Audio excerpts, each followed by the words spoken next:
Hey, dreamers, Mandy Owen here, And I'm John Bates. and we're excited to talk to you more about dreams and visions.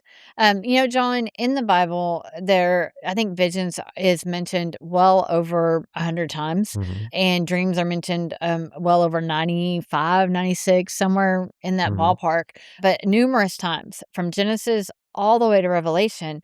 There's dreamers like Joseph, Daniel. We had Jacob that had dreams. We had Pilate's wife. We right, had Peter with visions. And I mean, it's just, we had Joseph who actually had dreams about Jesus and saving Jesus. He went to right. Egypt and came back. I mean, they're just all the way through the Bible.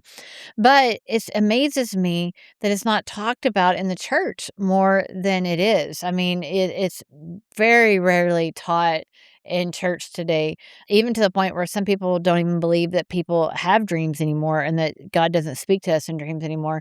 Why do you think that it's not taught in the church? A few reasons. First of all, I think the church is moved away. A lot of the churches have moved away from supernatural. Dreams and visions fall into the category of supernatural if you interpret them through the lens of God. You know, you may say, I had a certain dream, and people are like, oh, I think I know what that means because they've read a dream interpretation book, or I know what the color red means when you dream about that, or I know what it means when chickens come walking up to your house, or whatever. But when you do it in the context of the lens of Holy Spirit revealing, that becomes very suspect, and I think is lumped into even the 9 spiritual gifts in First Corinthians 12 through 14 that even spirit-filled churches say they believe in, but they don't want a part of them. Yeah. So I think dreams and visions falls into that Yeah, category. it really makes me sad. I've been a dreamer my whole life. I mean, I've had dreams since I can remember.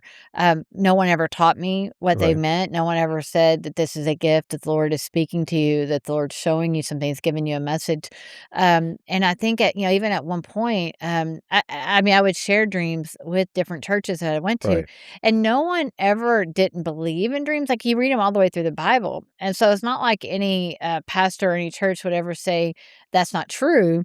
They just kinda shook it off like they didn't know what to do with it, Right. so it's almost like they just didn't understand it themselves, and they think they kinda knew that it might be true, and I think I've never met anyone, like, ever, that has never had a dream. Right. Like, at some point in their It's life. common Yeah. denominator. At some point in your life, they've woke up like, "Whoa, what did that mean? What did that mean?"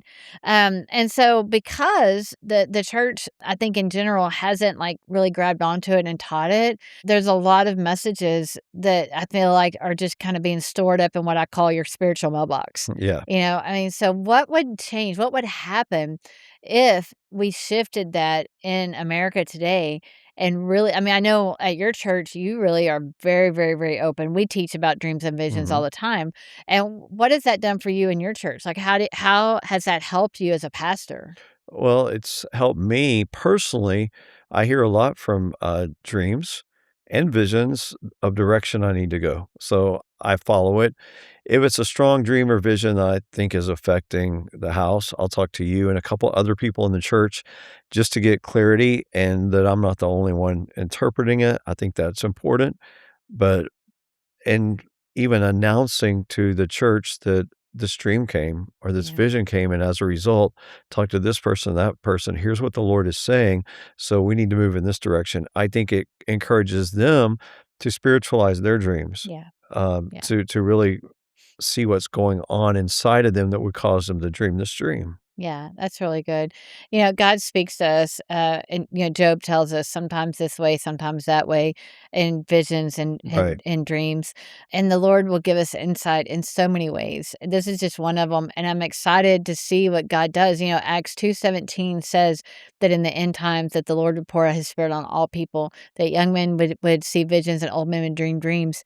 So it is an end time Right. language. And we're gonna keep hearing more and more and more about dreams as we move, as the nation moves Right. into a new direction. So it's really exciting. Thanks so much for being with us, guys, and keep dreaming.